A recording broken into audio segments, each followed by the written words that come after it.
اعوذ باللہ من الشیطان الرجیم بسم اللہ الرحمن الرحیم وَإِذْ قُلْتُمْ يَا مُوسَىٰ لَن نَّصْبِرَ عَلَىٰ طَعَامٍ وَاحِدٍ فَادْعُ لَنَا رَبَّكَ يُخْرِجْ لَنَا مِمَّا تُنبِتُ الْأَرْضُ مِن بَقْلِهَا وَقِثَّائِهَا وَفُومِهَا وَعَدَسِهَا وَبَصَلِهَا قَالَ أَتَسْتَبْدِلُونَ الَّذِي هُوَ خَيْرٌ أَهْبِطُوا مِصْرًا فَإِنَّ لَكُمْ سَأَلْتُمْ وَضُرِبَتْ عَلَيْهِمُ الذِّلَّةُ وَالْمَسْكَنَةُ وَبَاءُوا بِغَضَبٍ مِّنَ اللَّهِ ذَلِكَ بِأَنَّهُمْ كَانُوا يَكْفُرُونَ بِآيَاتِ اللَّهِ وَيَقْتُلُونَ النَّبِيِّينَ بِغَيْرِ الْحَقِّ ذَلِكَ بِمَا عَصَوا وَكَانُوا يَعْتَدُونَ۔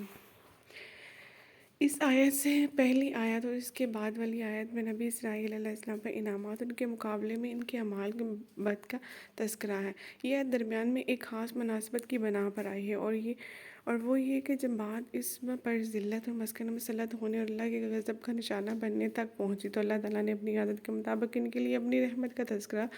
ضروری سمجھا۔ بنی اسرائیل کا ہر فرد ذلت و مسکنہ اور غضب الہی کا نشانہ پہلے بھی اللہ تعالیٰ مہربان تھا اور توبہ کا دروازہ اب بھی کھلا ہے۔ اگر ان میں سے کوئی بھی ایمان اور اس عمل صالح سے موصوف ہوگا تو ہمارے رسول اللہ صلی اللہ علیہ وسلم کی بعثت سے پہلے ہوگا، جیسے آپ سے پہلے اپنے انبیاء پر ایمان لا کر عمل صالح کرنے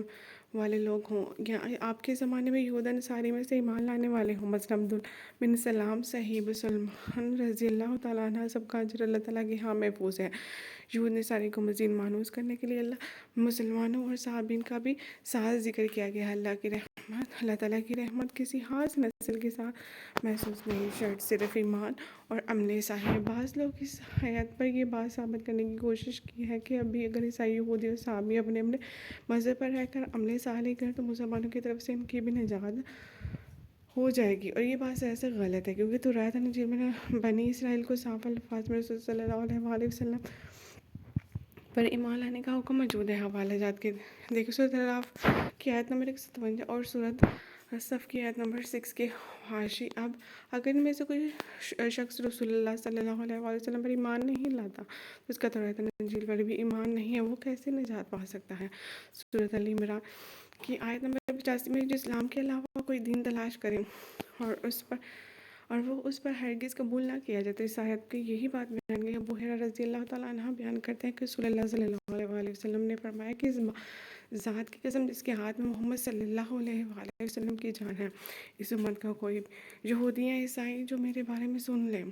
پھر وہ مجھ پر ایمان لائے مگر اب وہ آگ میں داخل ہوگا، اور یہ صابین کی جمع ہے۔ اس کا معنی جو شخص ایک دین دوسرے دین کی طرف نکل جائے گا، گویا جس کا معنی اونٹ کی کچلی نکل آئی۔ ایک روایت میں صابین ہے اور وہ صحابی میں حمزہ کی تخفیف سے ہے، اور بعض نے کہا کہ بلکہ وہ سبع یعصوب سے ہے جس کے معنی مائل ہونا ہے، یعنی وہ ایک دین سے دوسرے دین کی طرف مائل ہو۔ اس طرح جو شخص مسلمان ہوتا کفار قریش سے صحابی کہتے، معلوم ہوتا کہ یہود انصاری کی طرف سے یہ لوگ بھی آسمان و دین پر